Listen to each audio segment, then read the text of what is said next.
அப்படியா? அது மட்டும் இல்ல, இந்த சமையல் செய்ய மாதருக்கு சண்டை செய்ய தெரியுமா? பத்தி சொல்லு, பத்திடா. இந்த சமையல் செய்ய மாதருக்கு சண்டை செய்ய தெரியுமா?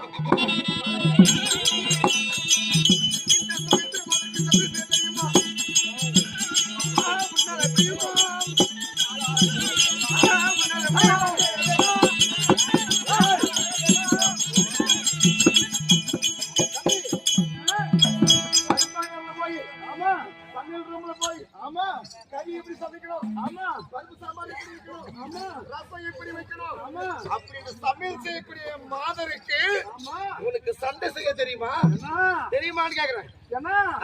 இவனுக்கு சோறாக தெரியல கூட யூடியூப்ல பார்த்து சோறாக்குறான். ஆமா, இப்ப லேட்டஸ்டா வந்துருச்சு இப்போ. சரியா? டேய், உனக்கு நல்ல பேச்சு. உன்னை அழைக்கிறேன்ப்பா. உன் காலம் நெருங்கி விட்டது. டேய், ஒரு நம்பர்ல சுராதி சூரா.